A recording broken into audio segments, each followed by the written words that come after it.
Bonjour et bienvenue dans cette nouvelle vidéo. Je suis Laura du blog Astronomie Pratique et aujourd'hui nous allons voir ensemble la constellation du Cygne.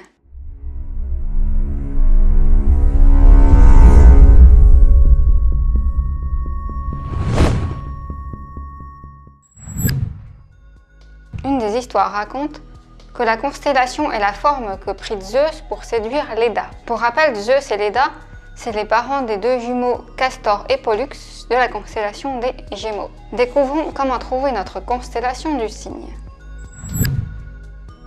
Le Cygne est une grande constellation, parfois nommée Croix du Nord. Elle est donc facilement reconnaissable grâce à sa forme de croix. C'est une constellation du ciel d'été. Deneb, l'étoile la plus brillante de la constellation, est une des 3 étoiles de la constellation du triangle d'été. C'est la moins lumineuse des 3.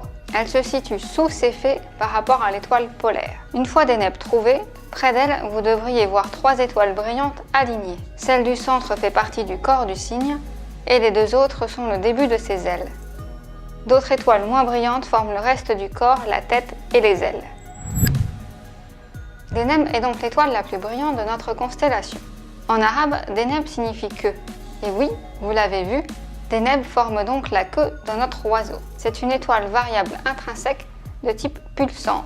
Non, ne partez pas, je ne vais pas entrer en détail ici. Mais en gros, l'étoile change régulièrement de taille. Elle grossit, puis revient à sa taille initiale ou même encore plus petite. Ces changements entraînent des changements de température et donc de couleur de l'étoile, d'où la qualification de variable. Si le fonctionnement des étoiles vous intéresse, je vous renvoie à l'article sur notre blog qu'a fait Marion.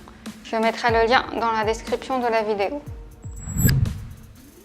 Les dentelles du Cygne sont un rémanent de supernova, c'est-à-dire les restes de la matière expulsée lorsqu'une étoile explose en supernova. L'explosion qui donna les dentelles du Cygne remonterait à une dizaine de milliers d'années. Voici à quoi elle ressemble. Elle est séparée en plusieurs parties. La grande dentelle au nord-est, la petite dentelle au sud-ouest et le triangle de Pickering au nord-ouest. Dans la constellation, les dentelles se situent à côté de l'aile droite du Cygne. Dans la constellation se trouvent 2 amas ouverts, M29 et M39. M29 se trouve tout contre l'animal et M39 bien plus haut. Niveau galaxie, la constellation nous offre la galaxie spirale du feu d'artifice, située à environ 200 millions d'années-lumière de nous. Voici quelques nébuleuses. La nébuleuse de l'Amérique du Nord, la nébuleuse de l'œuf, et enfin la nébuleuse du croissant qui est issue de vents stellaires provoqués par l'étoile Wolf-Rayet que vous voyez au centre. Et voilà, c'est ici que s'achève notre tour du Cygne. J'espère que la vidéo vous a plu. Si c'est le cas, vous pouvez laisser un petit pouce en l'air et vous abonner pour ne pas manquer les suivantes. Et si vous voulez apprendre à repérer des constellations, vous pouvez télécharger gratuitement mon guide d'observation des constellations qui vous apprend à repérer 17 constellations connues et qui vous explique les histoires qu'il y a derrière elles. Le lien est sous la vidéo. Et sinon, je vous dis à demain pour la prochaine.